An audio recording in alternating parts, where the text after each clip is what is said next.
그녀는 3년 동안 그를 목숨 걸고 지켜왔어요. 사랑하는 남자를 샤오가의 가주 자리에 올려놓기 위해서였습니다.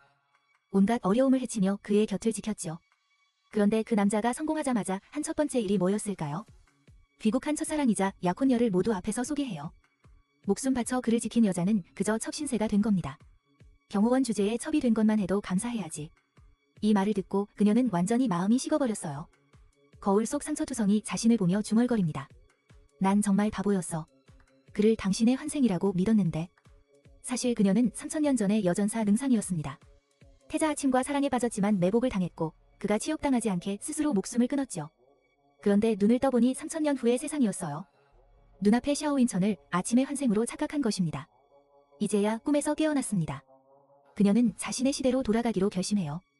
마침 시공을 초월하는 용문 옥패가 경매에 나온다는 소식을 들었어요. 하지만 샤오윈천의 약혼녀 수알린도 그 옥패를 노리고 있었습니다.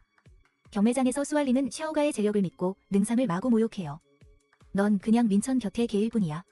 돈이나 있어서 나랑 결혼? 능상은 더 이상 참지 않았습니다. 샤오윈천이 준 블랙카드로 무한 경쟁을 선언했어요. 그런데 샤오윈천이 갑자기 나타나 그녀의 카드를 정지시킵니다. 모든 경매품을 수알린에게 넘겨버렸죠. 이 부카드는 당신이 약속한 거잖아요. 나중에 보상해줄게. 오늘은 왈링에게 양보해. 능상은 포기할 수 없었어요. 그러자 수알린이 제안합니다. 극도로 위험한 지하 격투 대회에서 이기면 옥패를 주겠다고요. 부하가 샤오윈천에게 경고했습니다. 그 경기장은 목숨을 건 자들뿐입니다. 너무 위험해요. 하지만 집으로 돌아가기 위해 능상은 망설임 없이 승낙합니다. 수알린은 싸움에 맞지 않는 빨간 드레스까지 준비했어요. 경기가 시작되자 충격적인 사실이 드러났습니다. 1대1이 아니라 4명의 최고 격투가를 상대해야 했던 거예요. 게다가 수알린은 능상의 어깨 부상을 모두에게 알려버렸죠. 빨간 드레스 차림의 능상은 민첩하게 움직였어요. 하지만 상대는 계속 약점만 노렸습니다.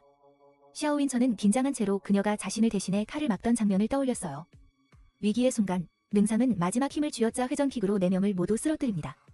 승자는 능상입니다. 만신창이가 된 몸으로 옥패를 받으러 갔어요. 그런데 수알린이 걸어주는 순간 옥패가 산산조각 났습니다. 그녀는 이미 옥패를 바꿔치기 하고 접착제로 붙여놓았던 거예요. 마지막 순간에 치명타를 날리려고요. 능상은 완전히 무너졌습니다. 가식적인 수알린을 밀쳐버렸어요. 하지만 달려온 샤오윈천이 본 건 자기 품에 안긴 수알린뿐이었죠. 그는 아무것도 묻지 않고 능상에게 사과하라고 합니다. 능상은 쓴웃음을 지었어요. 그녀가 나한테 이런 짓을 했는데 내 언니라고?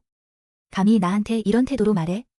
이 순간 그녀의 마음은 완전히 죽었습니다. 머릿속에는 단 하나의 생각만 남았어요. 샤오윈천, 우리는 다시는 만나지 않을 거야.